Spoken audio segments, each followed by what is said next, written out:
గాంధీ భవన్లో రెండో రోజు నేతల అభిప్రాయ సేకరణ కొనసాగుతోంది. ఇవాళ ఎమ్మెల్యేలు, నియోజకవర్గ ఇన్ఛార్జీలు, జిల్లా పార్టీ అధ్యక్షుల అభిప్రాయాలు తెలుసుకోనుంది కురియన్ కమిటీ. కుటుంబంలో ఒకరు చనిపోవడంతో హడావిడిగా కేరళకు వెళ్లిపోయారు కురియన్. దీంతో మిగతా ఇద్దరు కమిటీ సభ్యులు పర్గత్ సింగ్, రహీబుల్లా హుస్సేన్ నేతల అభిప్రాయాలు తెలుసుకుంటున్నారు. ఫ్యాక్ట్ ఫైండింగ్ కమిటీ 3 రోజుల నేతల అభిప్రాయాలు సేకరించనుంది. గాంధీ భవన్లో రెండో రోజు నేతల అభిప్రాయ సేకరణ కొనసాగుతోంది. ఇవాళ ఎమ్మెల్యేలు, నియోజకవర్గ ఇన్ఛార్జీలు, జిల్లా పార్టీ అధ్యక్షుల అభిప్రాయాలు తెలుసుకోనుంది కురియన్ కమిటీ. కుటుంబంలో ఒకరు చనిపోవడంతో హడావిడిగా కేరళకు వెళ్లిపోయారు కురియన్. దీంతో మిగతా ఇద్దరు కమిటీ సభ్యులు పర్గత్ సింగ్, రహీబుల్లా హుస్సేన్ నేతల అభిప్రాయాలు తెలుసుకుంటున్నారు. ఫ్యాక్ట్ ఫైండింగ్ కమిటీ 3 రోజులు నేతల అభిప్రాయాలు సేకరించనుంది. మరిన్ని అప్డేట్స్ రాజు అందిస్తారు. రాజు, రెండో రోజు కురియన్ కమిటీ అభిప్రాయ సేకరణకు సంబంధించిన అప్డేట్స్ ఏంటి? Thank you Mounitha. గాంధీ భవన్లో రెండో రోజు ఏఐసిసి వేసిన నిజ నిర్ధారణ కమిటీ గాంధీ భవన్లో సమాచారాన్ని సేకరణ చేపడుతుంది. పార్లమెంట్ ఎన్నికల ఫలితాలపైన రివ్యూ చేస్తున్న పరిస్థితి కనబడుతుంది. ఎందుకంటే తెలంగాణలో మొత్తం 17 పార్లమెంట్ స్థానాలు ఉంటాయి. కాంగ్రెస్ పార్టీ కేవలం 8 పార్లమెంట్ స్థానాలనే కైవసం చేసుకుంది. మెజార్టీ పార్లమెంట్ స్థానాలను కైవసం చేసుకుంటామని చెప్పినప్పటికీ కూడా ఆశించిన స్థాయిలో ఫలితాలు రాకపోవడంతో ఏఐసిసి తెలంగాణతో పాటు మరికొన్ని రాష్ట్రాలలో పైన నిజ నిర్ధారణ కమిటీ వేసింది. తెలంగాణకు 3 నేతలతోని నిజ నిర్ధారణ కమిటీ వేశారు. నిన్న ఎంపీ అభ్యర్థులతోని, అంటే ఎంపీగా గెలిచిన అభ్యర్థులు కావచ్చు, ఎంపీగా పోటీ చేసి ఓడిపోయిన నేతలతో కావచ్చు 1-to-1 సమావేశం నిర్వహించారు. ఒక్కొక్కరి నుంచి వెళ్ళి ఆయా పార్లమెంట్ నియోజకవర్గంలో జరిగిన సిచ్యువేషన్స్ కావచ్చు, గెలుపు ఓటమిలకు సంబంధించిన విషయాలు కావచ్చు అన్నీ సేకరించారు. ఇక రెండో రోజు నిజ నిర్ధారణ కమిటీ ఒక్కొక్క పార్లమెంట్ నియోజకవర్గ పరిధిలోని అసెంబ్లీ నియోజకవర్గాలు ఏవైతే ఉంటాయో వాటికి సంబంధించిన ఎమ్మెల్యేలు లేని చోట మొన్న పోటీ చేసి ఓడిపోయిన నేతల నుంచి సమాచారం సేకరిస్తున్నారు. అదేవిధంగా జిల్లాలకు సంబంధించిన డిసిసి ప్రెసిడెంట్ నుంచి కూడా సమాచారం సేకరిస్తున్నారు. అంటే తెలంగాణలో మొత్తం 10 ఉమ్మడి జిల్లాలు ఉన్నాయి కాబట్టి ఒక్కొక్క జిల్లాకు ఒక గంట సేపు సమయం ఇచ్చారు. వాస్తవంగా 9 గంటలకు ఇవాళ రెండో రోజు సమావేశం మొదలు కావాల్సి ఉంది. కానీ కురియన్ నిన్న రాత్రి వాళ్ళ కుటుంబ సభ్యులలో సంబంధించిన ఒక అతను కాలేం చెల్లడంతో ఆయన హుటాహుటిన ఆయన కేరళకు వెళ్ళిపోయారు. ఇక మిగిలిన 2 సభ్యులు మాత్రం ఇవాళ గాంధీ భవన్కి వచ్చారు. వారితో పాటు PCC working president Mahesh Kumar Goud, అదేవిధంగా ఏఐసిసి సెక్రటరీగా ఉన్న నదీం జావేద్ వాళ్ళు కమిటీతోని ఉండి సమాచారాన్ని రాబడుతున్నారు. ఉదయం నుంచి వెళ్ళి 11 గంటలకు ఇది 1-to-1 సమావేశం మొదలైంది. సికింద్రాబాద్ కంటోన్మెంట్ నియోజకవర్గం ఎమ్మెల్యేగా ఉన్న శ్రీ గణేష్, అదేవిధంగా గ్రేటర్ హైదరాబాదు పరిధిలో ఉన్న ఎమ్మెల్యేలు, అదేవిధంగా ఎమ్మెల్యేలుగా పోటీ చేసి ఓడిపోయిన నేతలతోని ఇవాళ సమావేశం ఇప్పటివరకు అయితే కొనసాగింది.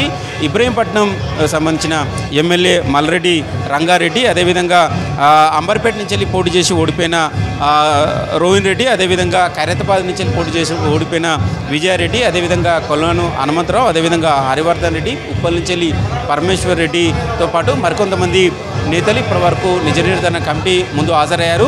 వాళ్ళ అసెంబ్లీ నియోజకవర్గ పరిధిలో అసెంబ్లీ ఎన్నికల సమయంలో పోటీ చేసినప్పుడు వచ్చిన ఓట్లు, అదేవిధంగా పార్లమెంట్ ఎన్నికల సమయంలో కాంగ్రెస్ పార్టీకి వచ్చిన ఓట్ల పైన వివరణ ఇస్తున్నారు.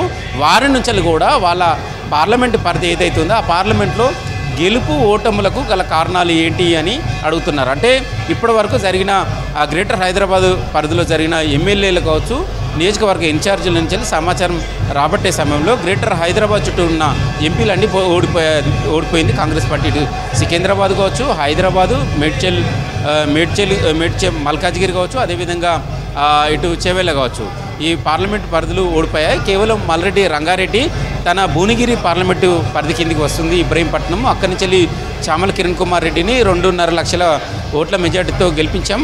మా నియోజకవర్గంలో, అసెంబ్లీ నియోజకవర్గంలో కూడా ఎక్కువగా ఓట్లు నమోదయ్యాయని కూడా ఆయన చెప్పడం జరిగింది. అంతేకాకుండా గ్రేటర్ పరిధిలో మొత్తం 43% గ్రేటర్ హైదరాబాద్ పరిధిలో ఉంటారు. ఇటు రంగారెడ్డి కావచ్చు, హైదరాబాద్ ఉమ్మడి జిల్లాలు కావచ్చు, ఇప్పటి వరకు ఒక మంత్రి పదవి కూడా ఇవ్వలేదు.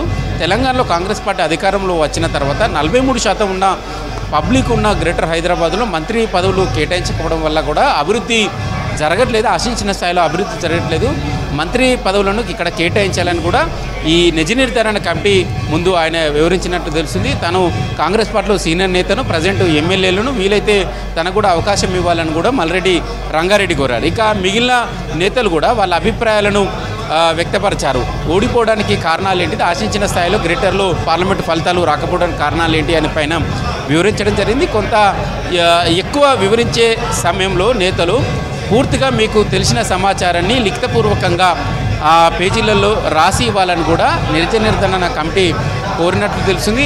అయితే చాలా వరకు నేతల మధ్య కోఆర్డినేషన్ ఉన్నప్పుడు కూడా తెలంగాణలో బీఆర్ఎస్ బీజేపీలు రెండు పార్టీలు కలిసి పనిచేశాయి. విడివిడిగా పోటీ చేసినప్పుడు కూడా అంతర్గతంగా కలిసి పనిచేశాయి. అందుకే కాంగ్రెస్ పార్టీకి ఆశించిన స్థాయిలో సీట్లను గెలవలేకపోయాము.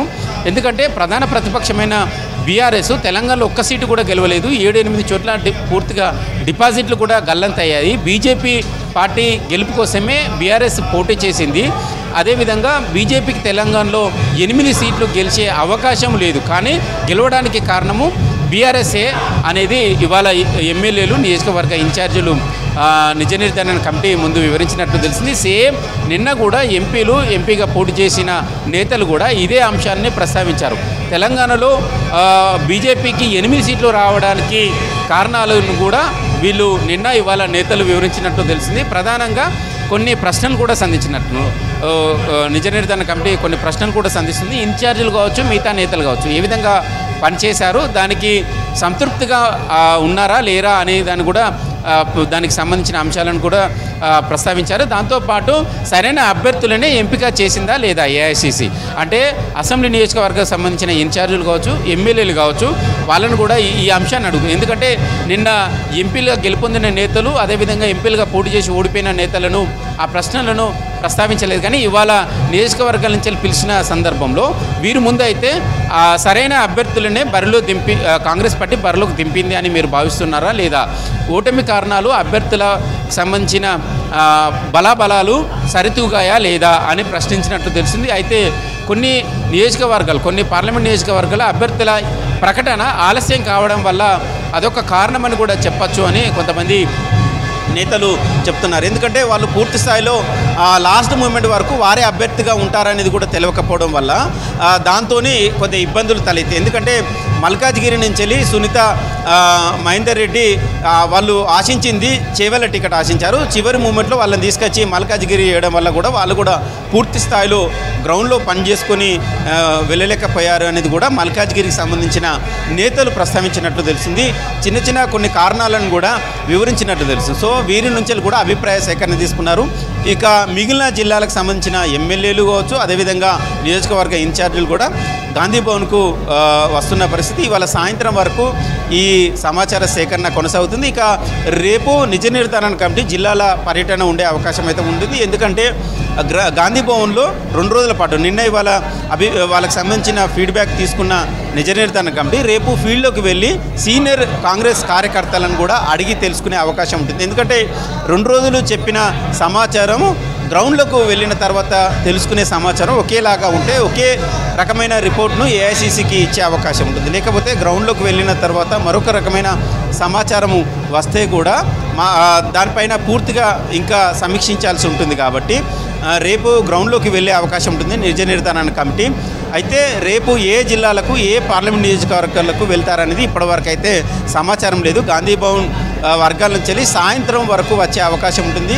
బహుశా రేపు ఓటమి పాలైన పార్లమెంట్ నియోజకవర్గాలకి పర్యటించే అవకాశం ఉంటుంది అనేది చెప్తున్నారు. సో చూడాలి రేపు ఏ పార్లమెంట్ నియోజకవర్గాలకు వెళ్ళి ఆ జిల్లా కేంద్రాలలో సీనియర్ కాంగ్రెస్ కార్యకర్తలు కావచ్చు, అక్కడ ఉన్న సీనియర్ నేతలతో కూడా మరోసారి రేపు మాట్లాడే అవకాశం ఉంటుంది. మొత్తానికైతే ఏఐసిసి వేసిన నిజ నిర్ధారణ కమిటీ రెండో రోజు గాంధీ భవన్లో పార్లమెంట్ ఎన్నికల ఫలితాలపైన సమీక్షిస్తుంది. Thank you Raju.